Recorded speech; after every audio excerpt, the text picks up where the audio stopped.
दोस्तों यूं तो कहने के लिए पूरे देश भर में 543 सांसदों की संख्या है, लेकिन आपको बता दूं कि उत्तर प्रदेश में इकलौता ऐसा सांसद जिस शख्स का नाम है Bhim army chief Azad Samaj party के राष्ट्रीय अध्यक्ष और नगीना के सांसद चंद्रशेखर आजाद, जिन्होंने सरकार के नाकों में इतना दम करके रखा है, योगी गवर्नमेंट के नाकों में दम इतना करके रखा है कि सरकार के एक एक पदों पर जो है चंद्रशेखर आजाद जो सवाल पूछने का काम कर रहे हैं। दोस्तों, चंद्रशेखर आजाद योगी गवर्नमेंट को इस तरीके से घेर चुके हैं कि अगर सरकार चंद्रशेखर आजाद के सवालों का जवाब देती है तो भी फंसेगी, अगर जवाब नहीं देती है तो भी फंसेगी। और दोस्तों, आपको भी पता होगा कि अभी 2 दिन पहले ही चंद्रशेखर आजाद ने जो उत्तर प्रदेश के मुख्य सेक्रेटरी हैं, जो मुख्य सचिव हैं, जिनका नाम जो है मनोज कुमार सिंह था, उन्हें जो है आप एक लेटर लिखकर सवाल पूछने का काम किया था कि जो बड़े बड़े उच्च अधिकारी हैं, जो बड़े बड़े पद है प्रशासनिक महकमे में, सरकार उसका जवाब दे, हमें लिस्ट दे कि बड़े बड़े पदों पर, जो प्रशासनिक महकमे के बड़े बड़े पद हैं, उन उच्चतम पदों पर किस जाति के कितने लोग हैं, यानी अनुसूचित जाति के लोग कितने हैं और अनुसूचित जनजाति के लोग हैं और फॉरवर्ड कितने हैं। दोस्तों, इसका जवाब योगी गवर्नमेंट को दोस्तों देना पड़ेगा और चंद्रशेखर आजाद को अगर ये जवाब मिलता है तो कहीं ना कहीं सरकार भी फंसेगी, क्योंकि सरकार को भी पता है कि किस तरीके से उच्च जो पद है उसे पर जो है श्रमण कैटेगरी का जो है कब्जा है, और इस डाटा को सरकार दिखाने का काम नहीं करेगी, और नहीं करेगी तो फिर सरकार जो है सवाल के घेरे में आएगी। लेकिन आपको बता दूं दोस्तों कि योगी के नाकों में दम करके चंद्रशेखर आजाद ने ये लेटर लिखकर तो रखा ही था। जब योगी गवर्नमेंट ने ये बयान दिया था कि कटेंगे बटेंगे, तभी चंद्रशेखर आजाद ने योगी गवर्नमेंट को जो है समझाने का प्रयास किया, हरजन बोला था योगी ने, तभी जो है चंद्रशेखर आजाद ने योगी के नाकों में दम करके रखा था और उनकी हेकड़ी जो है निकालने की बात चंद्रशेखर आजाद ने कही थी।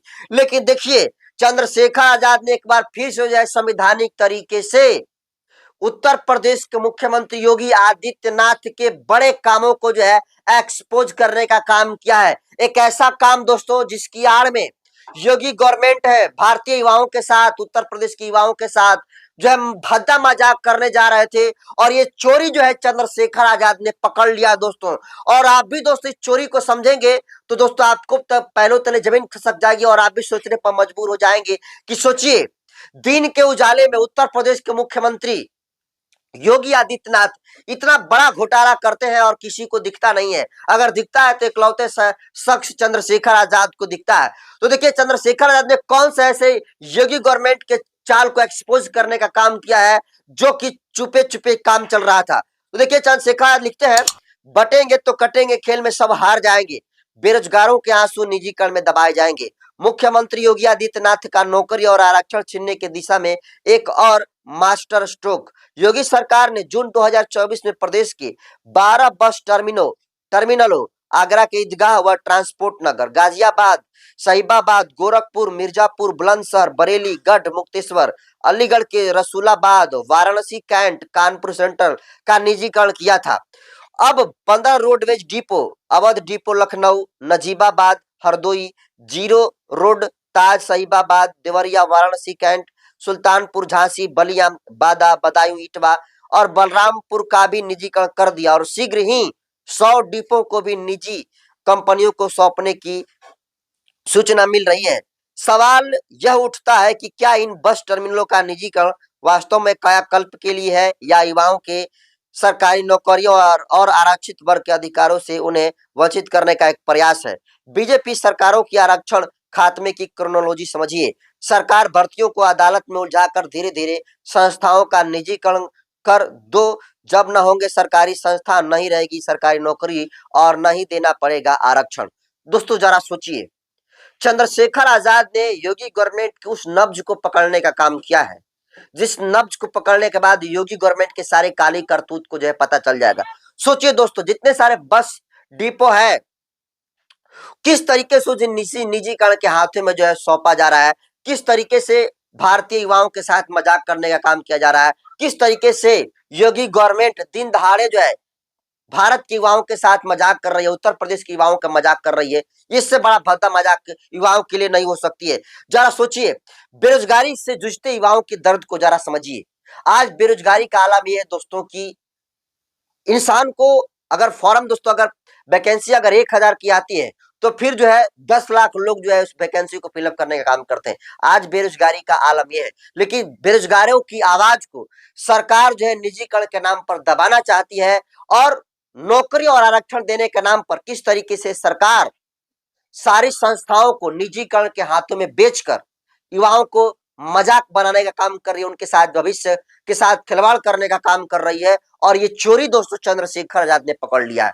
जरा सोचिए, योगी गवर्नमेंट अभी 2-4 दिन पहले ही क्या बोले थे कि बटेंगे तो कटेंगे। जरा सोचिए किस तरीके से एक तरफ योगी गवर्नमेंट जहां युवाओं को धर्म के चाशनी में डुबाकर उन्हें जो है हाथ में झंडा भगवा झंडा देकर तलवार देकर उनको हिंसक बनाने की बात कर रही है, उनको सलाह दे रही योगी गवर्नमेंट की बटेंगे तो कट जाएंगी। और दूसरी तरफ निजीकरण के नाम पर जितनी सारी नौकरियां हैं, जितने सारे बस डिपो अड्डे हैं, उन्हें जो है निजीकरण जो है सौंपा जा रहा है। तो आप अंदाजा लगाइए कि कितना बड़ा मजाक जो है इन युवाओं के साथ है। चंद्रशेखर आजाद ने दोस्तों ये सारा जो डाटा रखा है, ये एक एक डाटा जो है दोस्तों चंद्रशेखर आजाद ने सोच समझ कर पेश किया और ये सारा चीज अवेलेबल है। जिस 100 डिपो निजीकरण कंपनी सोचना की बात चंद्रशेखर आजाद कह रहे हैं, जरा सोचिए जो 12 बस टर्मिनल है जिसका नाम भी दोस्तों हम बताए, ये 2024 जून में बेच दिया गया था और अब 100 और जो बस डिपो को बेचने की बात जो है योगी गवर्नमेंट ने डील कर लिया है। तो आप अंदाजा लगाइए कि किस तरीके से एक तरफ युवाओं को धर्म के चाशनी में डुबाकर उलझाकर उन्हें योगी गवर्नमेंट हिंदुत्व के बहुत बड़े रखवाला के रूप में घोषित कर रही है, और दूसरी तरफ जो युवा धर्म के नाम पर लड़ रहे हैं उनकी नौकरियां खा रही है। आरक्षित वर्ग की सामान्य वर्ग की युवाओं की भी जो है नौकरियां जा रही है। और दोस्तों इस मुद्दे को लेकर ये सिर्फ जिम्मेदारी चंद्रशेखर आजाद की नहीं है, इस मुद्दे पर सारे लोगों को मुखर होकर इसका खिलाफत करना चाहिए, इसका विरोध करना चाहिए। क्योंकि सोचिए अगर नौकरी लगेगी तो सिर्फ आरक्षित वर्ग के लोगों की थोड़े लगेगी, वो तो सामान्य वर्ग के भी लोगों की लगेगी। लेकिन अगर वैकेंसी रहेगी तब तो, लेकिन यहाँ पर जिस तरीके से युवाओं के साथ भद्दा मजाक करने का काम किया है गया है, इसको लेकर दोस्तों चंद्रशेखर आजाद ने बड़ा जो है योगी गवर्नमेंट को एक्सपोज करने का काम किया है। और जरा सोचिए किस तरीके से नौकरी और आरक्षण छीनने की दिशा में ये बड़ा जो है कदम उठाने का काम योगी गवर्नमेंट की है। जरा सोचिए आरक्षण का लाभ दोस्तों कब मिलता है, जब नौकरी रहती है। लेकिन योगी गवर्नमेंट क्या कर रही है कि जब नौकरी रहेगी ही नहीं, जब जो सरकारी संस्था है जहां पर नौकरी के अवसर उपलब्ध होते हैं, अगर उस सरकारी संस्था को ही अगर निजीकरण के हाथों में सौंप दिया जाए, प्राइवेटाइजेशन उसका कर दिया जाए, तो फिर जैसे आदमी कहता है कि नहीं ना रहेगा बांस नहीं बजेगी बंसुरी। जब सरकारी संस्था रहेगी नहीं तो फिर जो है सरकारी नौकरी मिलेगी नहीं, तो फिर जो है उस आरक्षण का क्या मतलब। इसीलिए दोस्तों चंद्रशेखर आजाद पूरे देश भर में इकलौते ऐसे शख्स हैं जिन्होंने प्राइवेटेशन में प्राइवेट सेक्टर में रिजर्वेशन देने की बात भारत सरकार से जो है लेटर लिखने का काम किया था। और उस वक्त दोस्तों ये चर्चा का विषय था, क्योंकि चंद्रशेखर को पता है कि 98% रोजगार के अवसर प्राइवेटेशन में है, निजीकरण में है, लेकिन 2% ही सिर्फ सरकारी दोस्तों जहां पर सरकार कहती है कि हम जो है SC/ST लोगों को जो है रिजर्वेशन देने का काम करते हैं। सोचिए उसके अवसर कितने हैं, 2%। सरकारी में जॉब का अवसर कितने हैं, 2%, और उसी के नाम पर आरक्षण मिलता है। जबकि एक बहुत बड़ा हिस्सा 98% प्राइवेट पार्ट में है। तो चंद्रशेखर आजाद ने इसीलिए दोस्तों प्राइवेट में जो SC/ST के वर्ग है उसे जो है रिजर्वेशन देने की बात करी थी, क्योंकि ज्यादा जो है रोजगार के अवसर प्राइवेटेशन में है। लेकिन जिस तरीके से सरकार एक तरफ जहां सरकारी नौकरियों को कम करते जा रही है, और तो आरक्षण दोस्तों कैसे खत्म किया जाएगा, सरकार डायरेक्ट आरक्षण कैसे खत्म कर रही है। जरा सोचिए यहाँ पर जब नौकरी नहीं रहेगी तो आरक्षण का लाभ क्या, मतलब क्या। अगर आपको 100% आरक्षण दिया जाए और कह दिया जाए कि चलिए आपको 100% आरक्षण दे देते हैं, और आपके पास नौकरी ही ना हो, अवसर ही आपके पास ना मिले, तो 100% आरक्षण का क्या मतलब। वही काम जो योगी गवर्नमेंट कर रही है, और इसी के तर्ज पर जहां पर बीजेपी की सरकार है वो जो है धीरे धीरे सत्कंड को अपना रही है। सरकारी जो संस्था है उसे जो है निजीकरण करने का काम कर रही है, उसका प्राइवेटेशन करने का काम कर रही है। जो सरकारी संस्था में सैलरी 40 से 45 हजार मिलने का काम करता है, तो वही प्राइवेटेशन होने के बाद 10 से 15 हजार लोगों को नौकरी मिलेगा। अगर वो सही तरीके से काम नहीं करेंगे तो उन्हें निकाल भी दिया जाएगा। इस तरीके से निजीकरण करने के बाद दोस्तों हो जाता है। तो सवाल यहाँ पर यह है कि अगर जब सरकारी संस्था निजीकरण हो जाएगी, प्राइवेटेशन हो जाएगा, तो फिर कैसे रोजगार मिलेगा? तो फिर उस आरक्षण का क्या मतलब? तो सीधे तौर पर समझिए दोस्तों कि योगी गवर्नमेंट किस तरीके से आरक्षण के साथ छेड़छाड़ कर रही है। सीधे तौर पर क्या है कि इससे बड़ा जो आरक्षण के साथ भद्दा मजाक नहीं हो सकता है।